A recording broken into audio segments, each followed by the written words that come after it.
Welcome to our webinar, which is about sales management in the digital era. And today I'm joined by a fantastic panel of guests, and I'm going to have them introduce themselves rather than me go through a big introduction. I'm John Golden. I'm Chief Strategy Officer with Pipeliner CRM, and we're delighted to introduce, first of all, Mike Kunkle, who's in Massachusetts, if I'm correct.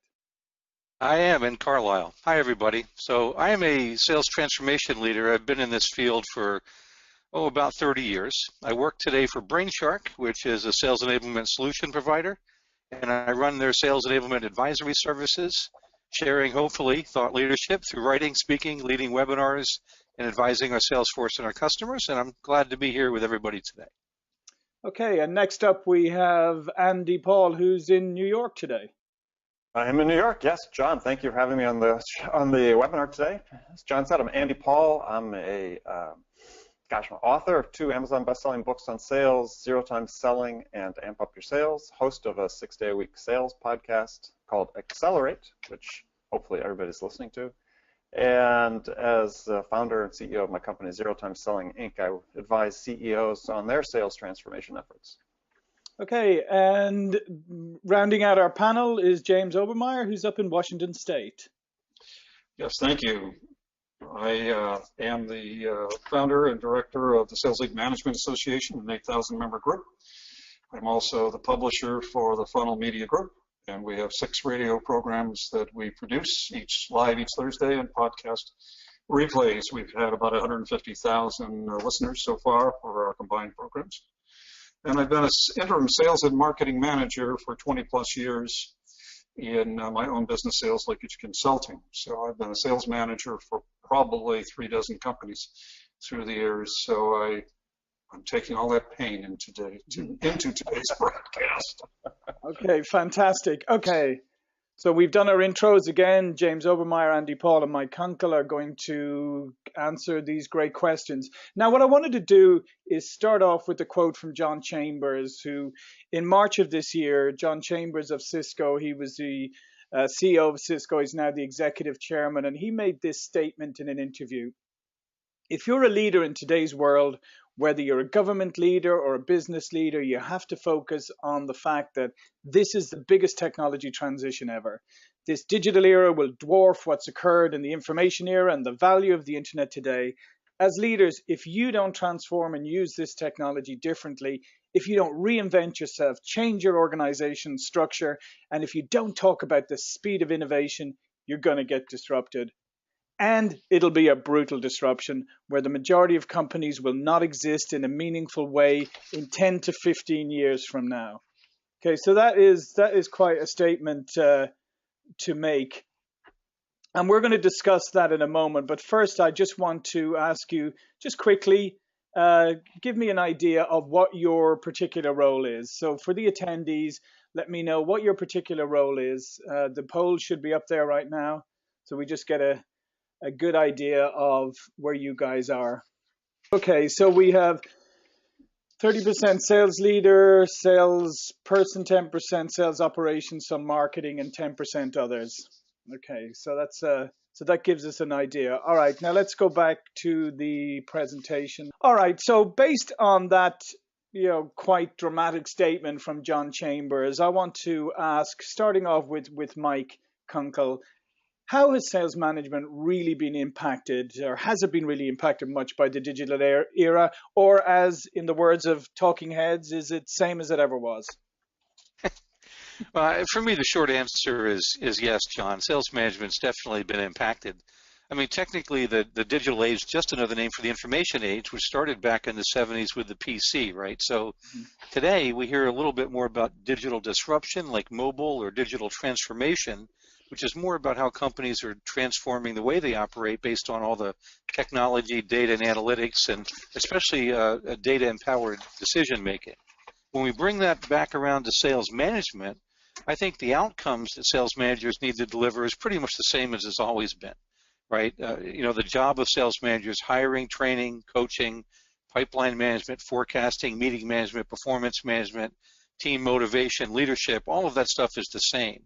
What I think it's different based on the digital era is how those managers do that job. And as with most things, I think there's some pros and cons, right? There is an overwhelming amount of data available today on the con side. But on the pro side, right, the sales managers can take a system like Pipeliner, compare pipeline conversion ratios between his team and the company's top producers, and then use that to quickly target gaps and areas for improvement that, once they're closed, will really yield a significant performance lift. And all that today is made available by technology or the digital era. So yes, I'd say that sales management is really impacted both negatively and positively.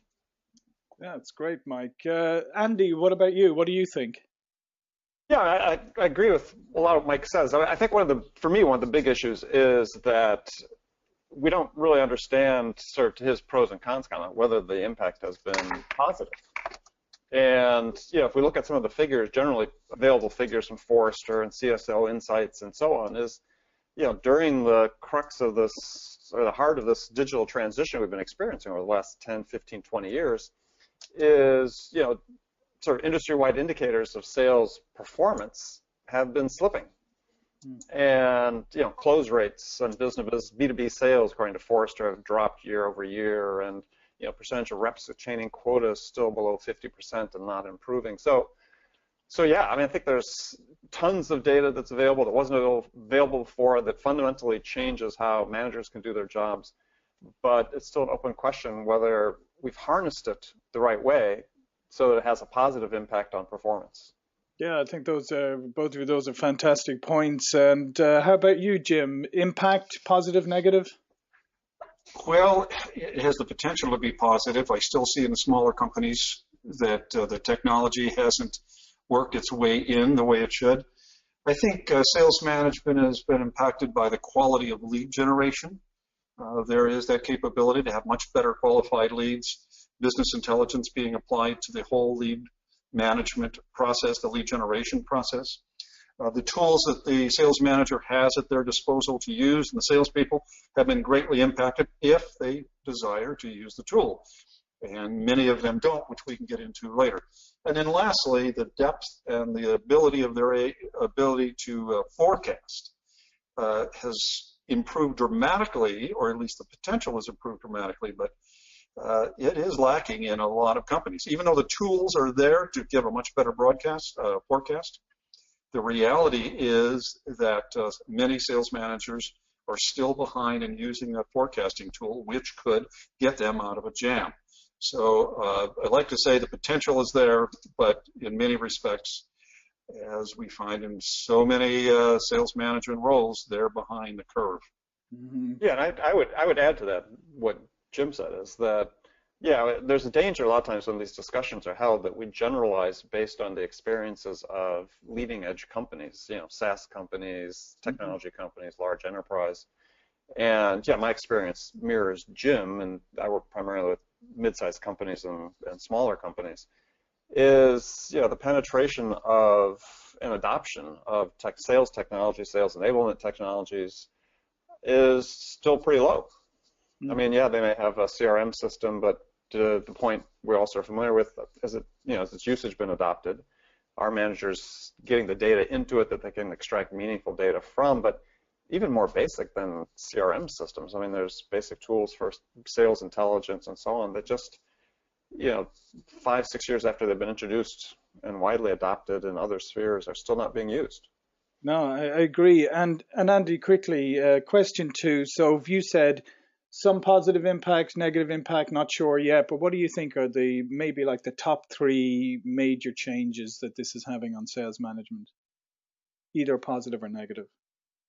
Well, one is a downside, is that it's been written about fairly widely, and certainly if you spend time with sales managers, you see this, is that in companies that are embracing it more widely, is that the sales managers have been sort of distracted from the primary task, what I see as the primary task of the sales manager, to coach and improve the performance of their team, to being numbers jockeys to some degree. And part of that's due to the fact that there is this data available that everybody wants to get their hands on it, everybody wants to see it, and at all levels of management. And so the sales managers increasingly, I think, find themselves torn between administrative reporting tasks and coaching their team. And so I think that's one of the push-pulls that still needs to be resolved, because again, for me, it should be more about the coaching than the other. I think the other thing that's sort of interesting that people don't talk a lot about with the digital transition is that it creates differences, or highlights, just perhaps it puts more stark relief the differences between the generations in the workplace. Yeah. And so that, a lot of times the managers are not as adept technically and as comfortable with some of the technology as the people that work for them. And, I've seen instances where that creates a tension that is counterproductive in the sales force. So, managers really have to, put their learning caps on and embrace these technologies as opposed to trying to stiff arm them. Very true. How about you, Mike? What do you see as maybe the top 3 changes, positive or negative? Sure. Well, first, I almost had to mute my line to clap, right? Because Andy, I think your comments about coaching are so spot on that this technology that's available for us ought to be really providing the fuel, the impetus to get the managers coaching more effectively to really do their primary job and fuel performance. But I think managers are hit from multiple directions. I think first, buyers are buying differently in the digital age. So the reps need to prospect differently. They need to manage opportunities and do strategic account management differently. And managers, of course, then need to understand all of those changes and adapt how they coach and manage. Secondly, the reps themselves, right, have their own digital presence. They're now selling through, or trying to, through digital channels and using digital tools, both software and online. And to coach them, managers need to be able to understand and guide that whole process. And then third, I think for themselves, the frontline sales managers now have so much more access to data and tools for their own use.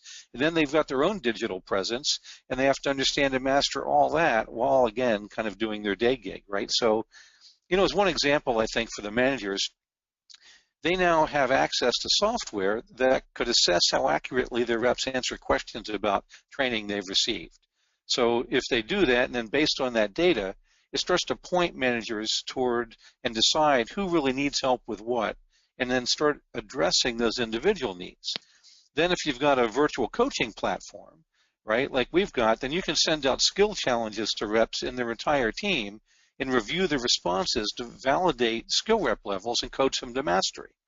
Then if you layer that with like systems like ExecVision and Spearfish, which basically record live sales meetings with buyers for game film review, right? And so in one brief example, technology has pretty much radically altered the manager's ability to do their job and improve the knowledge and skills of their reps if we can get a grip on how to use the technology in that way and keep the managers focused on driving the performance of their team and developing their people. Excellent. Okay, let's switch over, Jim. And Jim, why don't you lead off on question 3? So, okay. Sales managers. Okay, do you think, we've talked a lot about the changes and the impacts of these changes, etc. Do you think that most sales managers have accepted that there are changes? Do you even think they've accepted that things have changed at all? No, in most cases, no, because I end up by going in and replacing a lot of these people as an interim sales manager until I can hire a new one and get the enterprise going again. Sales managers seem to be the last to know and accept change. Maybe it's because of their age. It's taken them time to get into those roles. They seldom look for the silver bullet. To them, all bullets are the same, and they're all made of lead. So they just don't accept it. They're more willing to accept the criticism of I haven't trained my salespeople properly, and maybe there's better ways to train them, and maybe we can use technology for that. As Mike said, but I don't think they accept it. And I've got some thoughts on that in a few minutes of things that you have to do to get them to accept it. Certainly the younger salespeople in the organization are closer to the technology levels of today because they're only a few years out of college, many of them. So many of them are far and away better than the sales managers, at least at using the tools once you can introduce the tool. So. Andy, how about you? What do you think? Change has been accepted by most sales managers? Yes, no? Again, I think it's sort of varies by company size and sort of the industry. I mean, certainly, again, if we look at leading edge companies, much wider adoption. Look at sort of general mid-sized, smaller companies, not so much. I'm gonna give you an example. I've got a company I do some work with. They've got 80 people on an inside sales team, and they have virtually nothing. I mean, they've got a CRM system, which they designed themselves a couple years ago, but to custom fit their need. But, do they use simple things like email tracking? They don't even use that. You think about simple programs like Yesware or Tout App or something like that. Not at all. And so it's even basic levels of sales intelligence that they could gather on their prospects to help them. They don't do. So they will eventually, but it's going to take them. It's going to take them 2 or 3 years. So I just think that the curve of adoption is probably not dissimilar to what we've seen with other disruptive technologies, like the PC actually took a long time to get penetration into companies. Contrary to people's belief, it took a good 10, 15 years to get up to 70, 80% penetration in companies. Okay, Mike, do you have any quick thoughts on this, and then I'll kick the next question onto you? Yeah, I agree with these guys, obviously, right? I think life is a bell curve. I think there are people who are completely clueless on one end. I think on the other far end, there are people who are keenly aware of what's happening and adopting and using. And then there's this big bulk in the middle who are somewhere between the two. I mean, I think most managers are aware in the sense that they're feeling the impacts daily, but I'm not sure that they cognitively sit around Starbucks and talk about it. And in many cases, I don't believe they know what to do with it. Mm-hmm. Okay, well, let's continue with Mike for a moment, and let's get into question 4. Okay, so how do you persuade sales managers, and maybe it's even another level up, and it's the organizations themselves that they need to adapt to the digital era, and that these changes, and going back to what John Chambers said earlier, that if you don't adapt, innovate, and change, you could be left in the dust? Well, I think that's right, but I liken this to some things I said about social selling a few years back. It's like watching a big glacier scrape across the landscape. And until the glacier gets to you in your backyard, you don't think too much about it. Once it scrapes over your house, your city, your town, right, things have forever changed. And so it's a little like eating an elephant. It's one bite at a time. I think the best way to influence is through communication, education, sharing data and insights to start to create an openness. And it's the same way that we would sell externally, right? We talk about the challenges and pains of the current state. We try to look at a future state, and we position our recommended solutions to get better outcomes. It's no different convincing people internally as it is influencing and selling externally. I think what we need to keep in mind is everything that we do should be in support of helping the managers get better results. If that's not our aim, or if that's not working, then we have to take a good look in the mirror ourselves and then pivot our approach. Very good. Jim, what's your thoughts on how do you persuade organizations and managers to adapt and evolve and change? It's interesting, as Boswell wrote for Johnson, when a man knows he's to be hanged in a fortnight, it concentrates his mind wonderfully. Unfortunately, it's when they're going to be hanged that they suddenly concentrate rather than prior to. Mm-hmm. They can be convinced when they're fired because they can't forecast properly or know how to ask for help for marketing. They're sitting there until the pipeline is going downhill. They're losing support. They're flailing around and resort to training, resort to all kinds of things as 2 or 3 months pass, and they're hurting, and nobody really looks at the technology. Anita Brees, a year ago in the Fast Track, talking about why managers must embrace big data or be left behind, said, business experts say that analytics and data will define the difference between winners and losers in various industries. If you're a manager and don't have a clue about statistics or how to ask smart questions about data, it's time to start. If you want to thrive in your career and your organization, I take this back to that pipeline. Sales managers who manage the pipeline win, and those that don't lose, and they have to be convinced that's the first step towards managing their salespeople. I agree with Andy, teaching them how to sell and coaching, most of them aren't out there. we had great interviews on SLMA radio, including Andy, that talks about this whole issue of sales managers sitting in their offices entranced by data and not getting out. But there certainly is a blend. So. Yeah, I couldn't agree more. I worked for a company a number of years back where they were fantastic at crisis management, and that's what I always see a lot of that with sales management. It's like crisis management when when the sales aren't coming in, when the pipeline's going down, they spring into action, but then kind of fall back into old habits as opposed to going and really doing good early stage analysis, pipeline management properly to avoid the crises that come later. What are your thoughts on this, Andy? Well, it's really hard to convince. I find, that there has to be some sort of lesson that's conveyed. Whether it's losing job, being demoted, having something promoted ahead of you, something's going to have to stimulate and spur managers to take action. We have sort of this, I think, a crisis in the sales industry in general that people don't do enough to proactively develop themselves and proactively learn what they need to learn to move ahead in their careers, and they depend too much on the companies to provide the training. And to the degree that we can work with managers to be more self-aware about their capabilities, what they may be lacking, and to proactively take the steps to learn what they need to learn and model that behavior for their salespeople, unfortunately, many are going to learn the hard way. Couldn't agree more. Okay, well, Andy, let's stick with you for a moment and kick off the next question. Mm-hmm. Okay. So, and this is a particular pet kind of peeve of mine, if you like. So it's a bit of a long question, or more of a statement. Sure. Some people might interpret adapting to the digital age as just adapting lots of technology-based tools. So how do you help a sales manager differentiate between tools that are really useful and ones that are just shiny new toys that will go the way of your holiday present and be discarded by March? Because, to be honest, we are absolutely inundated every day with these new little point solutions and add-ons, and some of them sound great. It's like, download this app onto your phone and it's going to just go out there during the night and find all these prospects. You're going to wake up in the morning and your pipeline is going to be full of your target buyers, and it's all fantastic.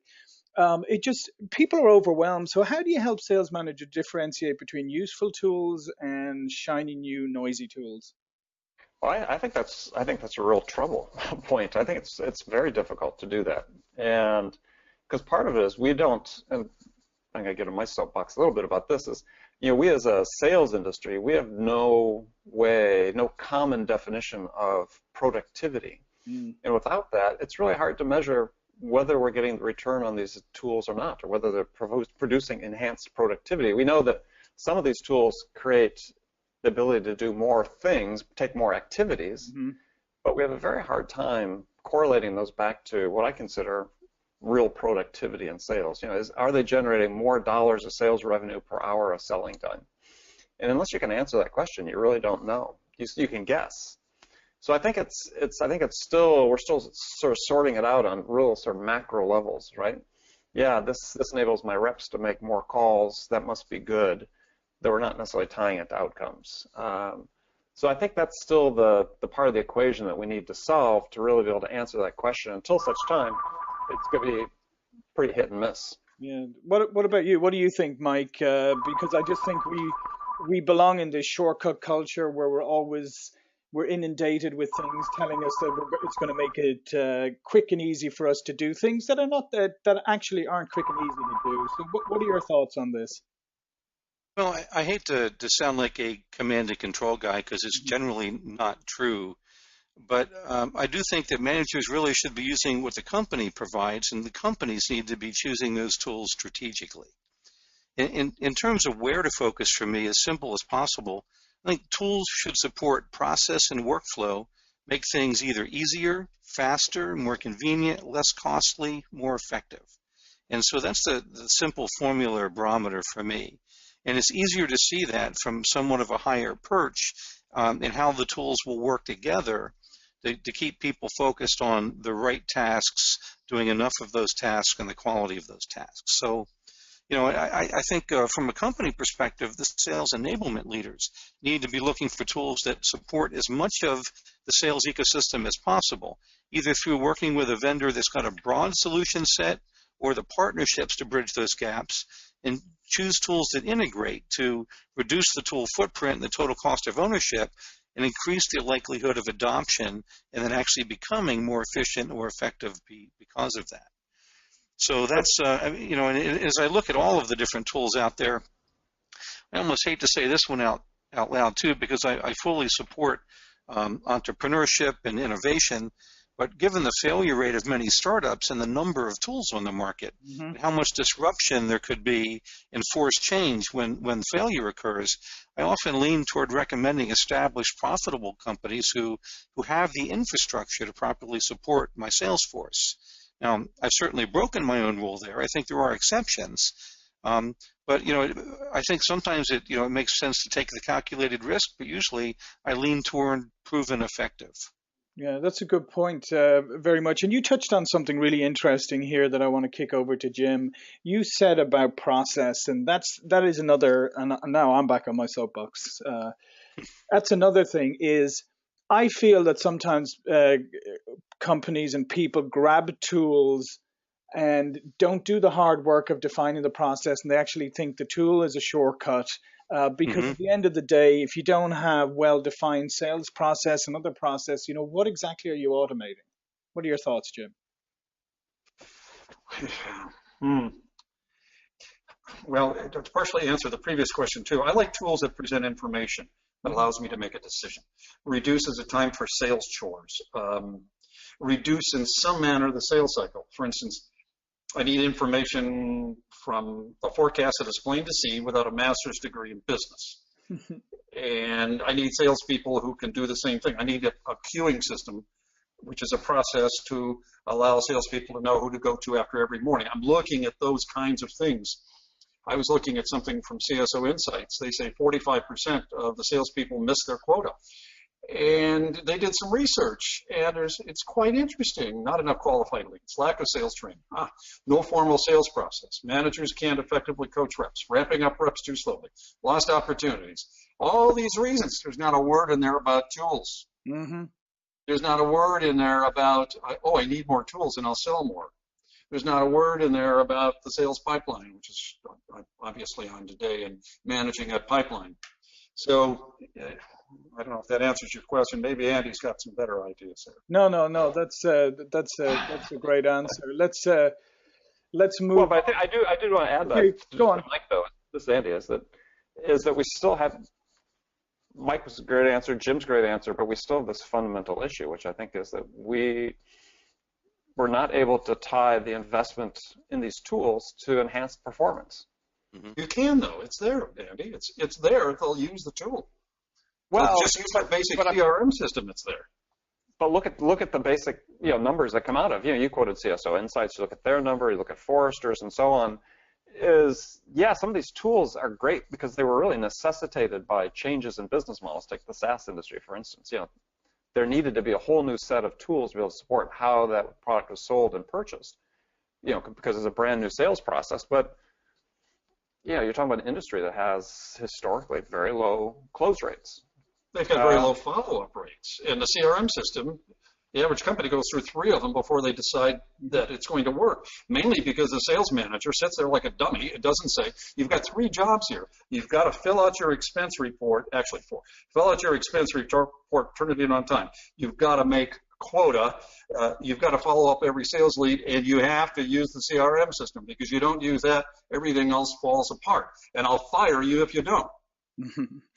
And I think the other part is that, as I said, not enough people spend the time to look at and define their sales process properly, make sure that their salespeople understand what's expected of them at different stages of the pipeline. Because, obviously we built Pipeline or CRM with this in mind, that you could put in your sales process, that you could dynamically tweak it if necessary, that you could put in steps and activities for salespeople during each stage. But I think a lot of people and a lot of organizations just put a tool in, but don't do the process groundwork. And I think that's where a lot of the problems stem from. And I think the uniformity, which you talked about earlier.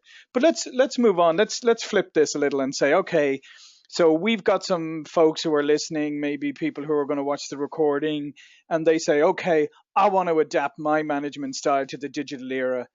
Give me some baby steps. Andy, why don't you kick off with that one? Baby steps. Well, I mean, you really described the first baby step. I mean, I think that you're right. You're absolutely right. I mean, the reason that there's trouble with some of these tools is that the underlying processes, the underlying behaviors that need to be used and implemented in order to make these tools success aren't there. And so, yeah, you sort of talked about the first one. Is if you're bringing in a tool on that has a tie to one of your key processes, then you need to define that process first. And so you need to make sure you're executing on the basics before you adopt these greater technologies. But in terms of technologies themselves, for the companies that I typically work with, they got to start just at the basics. I mean, it could be a CRM system. It could be maybe simpler, like a pipeline management system. It could be something simple, just like an email tracker, just to give their salespeople some greater visibility into how the prospects, potential buyers, are interacting with the content they're sending out. Start small. Don't try to tackle the huge problems up front. Define at the basic level what you need to do. Implement one technology, make sure that master it, make sure it's providing results that you want, and then bring on the next level of complexity. Okay, so it's back to Mike's eating the elephant one chunk at a time. So, Mike, what are your thoughts? What baby steps would you advise someone to take? Well, charity begins at home, right? So I think managers need to model what they expect of their reps, and they need to lead their way into the digital age. And so I think there are three things, right, that they could start by doing.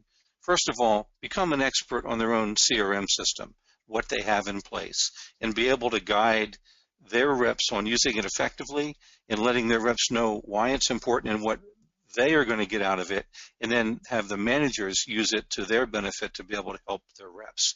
I think they need to master whatever other tools, right? Andy mentioned some tools. We've all mentioned tools. Whatever tools are in place today, master those tools that the company is providing and make sure that their reps are getting the biggest benefit out of it. And then they need to really model this with the reps and walk their talk and be a good trainer and coach with those tools. Right? Then I think there's things they can do to start paving the way for the future. They should really begin to master social media for research and nurturing and as a buyer engagement tool. Right? They should probably take a course on data and data analytics and get really great at using the reports and the data that their company provides them. I'd start reading up on content marketing, how it applies to selling. If they're not using playbooks, look into the concept of guided selling and consider playbooks, right? And I think if we're on this theme of coaching, right, I think this is a chance to start to begin to adapt their coaching style to digital coaching environments like virtual and video coaching, and then learning to run virtual meetings and virtual instructor-led training sessions effectively using whatever kind of tools their company provides. I think that would be a great start toward mastering the things right in their backyard that might be able to help them and their teams perform more effectively. Great. Jim, what are your thoughts? What baby steps would you advise? Well, the failure rate on CRM systems, I hate to hammer on that, but 90% of the companies have a CRM system, and yet failure rates are still large. They're large and continuing to be large because Salesforce has evolved and new salespeople come in. Most CRM system failures occur because there are unclear goals for the CRM deployment, lack of executive sponsor. It degrades the projects. In other words, a sales manager or company president that don't use the CRM system, but they expect everybody else to use it. Those kinds of things. But I think salespeople can be more digitally evolved if they get the CRM system right to begin with. And let's face it, as Eric Lofholm said, to be successful, you have to do what successful salespeople do. If you want to be unsuccessful, do what unsuccessful salespeople do. The most successful salespeople have nailed the CRM system. They've been honest in their pipelines. Their numbers are solid, even though they're not what everybody wants to see. They're honest in the way they approach things. So I say the baby step has got to be to get the CRM system nailed. And once everybody's on board and using it honestly and following up leads honestly, a lot of wonderful things begin to happen in the company. Oh, that's great. I love that. That's my big takeaway for today for everybody is mimic what works and you might be successful. Mimic what doesn't work and you'll definitely be unsuccessful. Okay. Well, Jim, just stick with you for a moment. And we touched on this earlier. I think Andy brought it on about generational differences, but I was thinking about maybe this is a challenge too. Maybe some of the salespeople are more digitally evolved than their sales manager. And if this is so, how does the sales manager harness that positively rather than feel threatened? Well, having a good sales operations manager in place who can, similar to marketing operations today, but a great sales operations manager in place, that person can be a tremendous help, especially if the sales manager is digitally hampered themselves. But it isn't difficult for a sales manager. When sales managers fully get on board with some of the new tools, the training tools that Mike mentioned, the CRM tools, when they fully get on board, they are outright dangerous because the salespeople look up to them. The salespeople realize that they know what they're doing. The salespeople don't laugh at them anymore because they don't know how to send an email. Believe it or not, I've run into a few that are that way. Once they understand the CRM system, their lights go on. They get excited. They say all this data is available to them. They begin to manage the salespeople. Wonderful things happen. But, getting that sales operations person helps a tremendous amount. If they're on board digitally, then you can offset what the sales manager doesn't know until he or she can come around. Let's face it, the number of people out there, the numbers are waning, but I'm still surprised sometimes at the youngness of some sales managers who aren't on board digitally. Sometimes it really makes me question where were they in the last 10 years? Where have they been? Andy, they've been in Colorado smoking joints. I don't know. Andy, you brought up the generational thing. Right. Have you seen this yourself? I'm going to get sales notes from Colorado's. Yeah. Have you seen this? Have you seen this yourself, where salespeople are maybe more digitally evolved, and maybe the sales manager doesn't know how to handle that? Yeah. Well, I mean, there was a survey that came out this past year on inside sales teams that I forget, they had interviewed, I think, either sales managers or sales operations people and asked, how many individual tools or apps were the members of your sales team using, and I think the answer was 5. But then they surveyed the sales reps, and it was 11. So, there's this huge gap between perception of, and part of that is that, as we were all salespeople at one time, what did we do constantly? We were all looking for an edge, right? What could we learn? What could we do? What could we use to support us, to help give us an edge? And that's really, I think, what you're seeing happening with the younger generation in sales is they're trying lots of different things to see what works. And I applaud that. I think that's good. I don't think a manager should feel threatened, but to Mike's point, and to your point, John, about processes, is at some point, though, you have to align the tools that people are spending their time with, because each one of those tools, 11 tools they use, are taking time away from selling, potentially. As at some point, you have to get alignment between the tools that are being used with the process you have and the ones that are being effective and producing the outcomes that you need. So as a manager, I think you take that as an opportunity to say, look, let's go survey the reps and see what they're using that could be working better than what we currently have, and is that a change that we need to adapt and adopt within our organization? Yeah, and Mike, over to you, because I know you wrote and talked a lot about social selling, and that was kind of a similar thing where social selling maybe was adopted by people who are more social media savvy. This is the same thing, salespeople more digitally evolved. So how does a manager adapt to this? Well, I'll start by sharing a quick story. I received a call in the not too distant past from a sales manager wondering if I was going to accept his LinkedIn invitation. Mm-hmm. The funny part of that story is that we were already first degree connections, and he didn't send me an invitation, he sent me an in-mail. Oh. but he thought we weren't connected, and he thought he was sending an invite. Both of which really frightened me.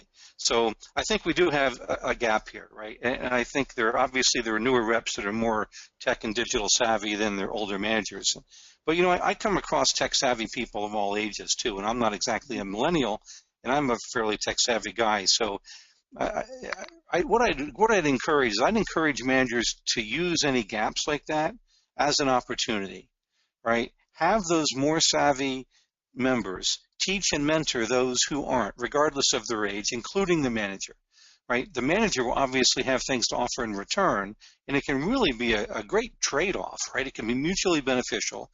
It can even create a better working relationship and team dynamic when you start getting people who are great at something, sharing what they're great at with the other people on the team. And I just think it's a great way to help start to close the tech savvy and the digital tool gap as well. Yeah, I love that. I love that feedback. And actually, your story, I'm amazed about how often, either through LinkedIn or through direct mail, I get people contacting me, asking me if I'm interested in learning about their CRM.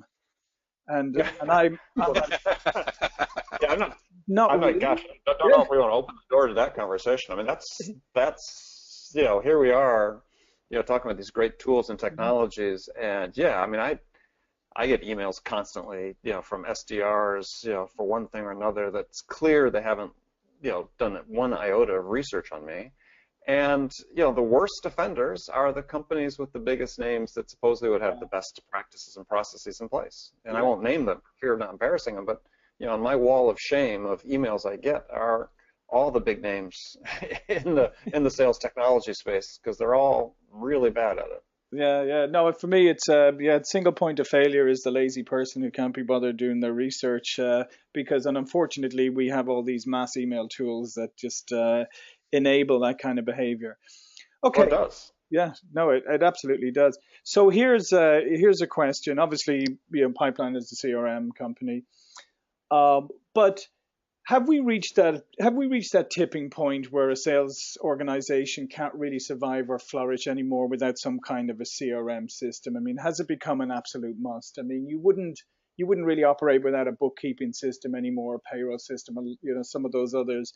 Have we reached that point where some kind of a CRM system is an absolute must, regardless even of size of company? Yes. Yes. Yeah. I mean, I don't. Okay. So one of you go first. Maybe Mike, go ahead. So this is interesting because for another presentation I was doing, I looked up some things about this, and according to Capterra, CRM is predicted to be a $36 billion market by 2017. So there you have it, John, for Pipeliner. But I read a study not long ago that said that 91% of businesses with over 11 employees are now using CRM, and it was 50% of companies with 10 employees or less. I almost fell out of my chair because I just didn't think it was that pervasive. I thought that there were a lot more, especially mid-market and small companies, that weren't using any CRM, but apparently that gap is closing. And to our conversations earlier about systems and process and methodology, if you don't understand your buyer's journey and their process, if you don't model your selling efforts against how they buy, if you don't document that process, buying process exit criteria, and start to sell to that, and then have some way to track all of that, by the way, CRM, right? I don't know how you are managing a sales force and getting the maximum effectiveness out of it in 2016. I agree. And I just stuck up a poll there for everyone who can take part in it on just your thoughts on it. Yeah, I was going to add, though, to Mike, is that, I mean, those numbers, I think those numbers are encouraging. We just don't want to confuse, companies that have purchased CRMs versus companies actually using it. And adoption, right? Adoption, that's the key. The key gap. That's cool. And most of them, use them as contact man. On the lower end, my experience with the companies I work with, that sort of in that 30 sales reps and lower, oftentimes it's just sort of a glorified contact management system. They're not getting in, as you said, as the managers and really learning the tool, because oftentimes in smaller companies like that, the entrepreneur at the top doesn't, is basically given the responsibility to a sales manager to do that. And because he didn't want to be involved or she didn't want to be involved, so sales managers serve just taking that superficial look. And yeah, you have to have that culture in the company. Say, look, we've invested in this tool. It can help transform our sales efforts if we use it properly. And we're going to do what we need to do to learn how to use it appropriately, whether that includes bringing in consultants or whomever to help teach you how to do it. Yeah, I think there's one comment from somebody here, Bert, says a lot of small enterprise that could or should use a CRM and could use assistance installing it. There's business opportunities out there for people who might want to help them with that. I think that's an excellent point. Okay, Jim, your thoughts. Can you survive without a CRM? No, you can't. Even the small companies find that they can't. Those that have a CRM system properly installed, I've installed it with as few as 3 salespeople. It made sure it was properly installed. The sales processor was there. We did the training, and the sales people became much more efficient. The pipeline was much cleaner. Everybody knew where they were going. Suddenly, the company feels that they've got more control of what they're selling, where they're selling, and how they're going to get there. Just because they put a CRM system in place. I saw a company president once with 5 inside salespeople. She didn't even know what a CRM system was. Sold trash cans nationally, Bear Enclosures, really neat company. When she got that CRM system in place, it was like Katie bar the door. She became empowered and really got involved in the sales process. So the more you've got the CRM system, the more you'll be involved in the whole process. Okay, well, Jim, continue for a moment with question 9. So what other changes, challenges do you see ahead for the discipline of sales management? Any new ones on the horizon? I don't know. I looked at this, and I think within 10 years, we're going to be 25 to 50% fewer outside salespeople. It's been falling steadily. Sales managers have to learn how to manage inside salespeople. There's a lot of sales managers who have 3 people outside and 2 inside. They ignore the people inside. They think that they're a different class. It's quite amazing. They have to learn to keep the human touch while losing the face-to-face human advantages. And I think that this is going to come down to tools, the acceleration of the sales pipeline, your ability to close deals faster, and sales managers have to become better at using those tools. Because when you've got inside salespeople, they won't make 2 sales calls a day. They're going to make 30 or 40 or 50 or 100 calls in a day. They're not going to do 3 proposals a week. They'll do 5 or 6 or 8 or 10. You've got to manage the numbers, got to manage the big data. And if you can't do that, you're going to be out of a job. And I also see some companies just avoiding sales entirely and trying to move beyond that with a lot of lower-end products. So there's a threat there. The disintermediation factor. Mike, yes. What do you think? Do you see any new or different challenges ahead? I don't know if they're new or different. I just think we take our eye off the facts sometimes and we don't stay focused on the right things. To me, at least for the foreseeable future, digital age aside, sales management still comes down to managing human performance. Right, it's trying to add some level of certainty to an ambiguous nature of buying, selling, and opportunity management. So I think the more that we add technology and process and methodology and analytics, it's going to begin to expose how poorly we hire, train, coach, and develop our talent, right, and just make us radically more efficient at doing a horrible job. Right, so until we sell and buy enterprise B2B solutions in a complex sales environment by pushing a button, right, we need to get back to the basics of managing human performance, and then the digital tools should just make that easier, more efficient, right? The challenge I see ahead is the same challenge we have now, right? How do they effectively hire, train, coach, develop talent? How do they lead them through pipeline meetings, forecast calls, team meetings, individual meetings, ride-alongs, as well as manage their individual and team performance and motivate and inspire the people to really be engaged and do the best job they can and take them to the next level of skill. So for me, even in the digital age, that's just support to it all coming back around to how do you get results through people. Yeah, I love that. I love that, Mike. That was just a scary scenario that you put out there. So one of the saving things about people doing jobs badly right now is generally they do them inefficiently. So if you're doing bad jobs very efficiently, do you think of the damage you could cause? That's a pretty scary scenario. Yeah, oh, absolutely. Yeah. So Andy, your thoughts? Well, mine was as funny. It was Mike took more words to say it, but my line I had written my line I had written down to answer was that managers need to develop a true understanding of what advances performance, and that's, to me, really summarizes it as, and it's all the things Mike talked about but at the end of the day, that's it. What really improves and advances the performance of your team, and what do you need to do as a manager to make that happen? Excellent. Okay, so we're coming up to question 10, and we're coming up towards the end of this session, which has been fascinating. So let me ask each of you in turn, maybe starting with you, Jim. What would be your one parting word of advice for sales managers? And it doesn't have to be one word, obviously, because I know limiting to one word is a struggle for all of us.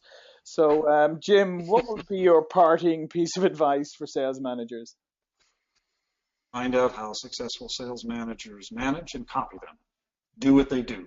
Find out the tools they use. Learn to use the tools. Be an expert at managing the pipeline. My parting thought really is a pipeline is managed by fearful, optimistic sales managers and salespeople who are dealing with selfish prospects who lie. That is the reality of it all. And with that, you have to overcome it with the training, the tools. I couldn't agree with Mike and Andy more.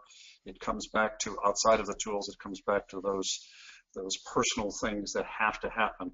So I love that. Can you just repeat that one more time, what you said about your dystopian view of sales and prospects? Yeah. Yes, I'm good at sound bites. A pipeline is managed by fearful, optimistic sales managers who are dealing with selfish prospects who lie. And the salespeople lie too. Yeah, I love it. Okay, well, Andy, match that one. Well, no, I can't. Like I said, that's very, very bleak in this political season, a very bleak view of the world. So, yeah, I think we've talked about it. For me, it's focus on the basics. You know, what are the sales behaviors and sales skills that your team needs to focus on and master in order to drive differentiation and value creation for your prospects and ultimately lead to success. If you can master those and focus on mastering those before you take on some of these more complex things, then that's the best thing you can do.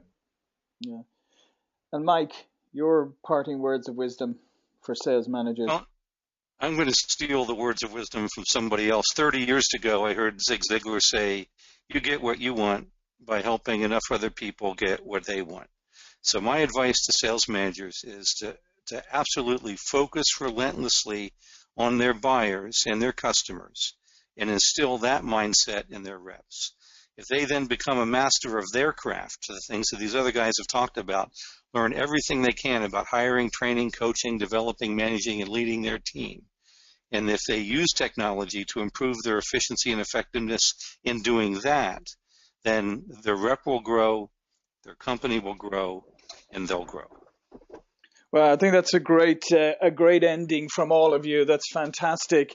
We're going to bring this webinar to an end. It's been an absolutely fantastic hour of wisdom. I'd like to thank James Obermayer, Andy, Paul, and Mike Kunkle for making this not just fascinating and insightful, but entertaining as well. So thanks, guys, for making time today. And thank all of you for attending.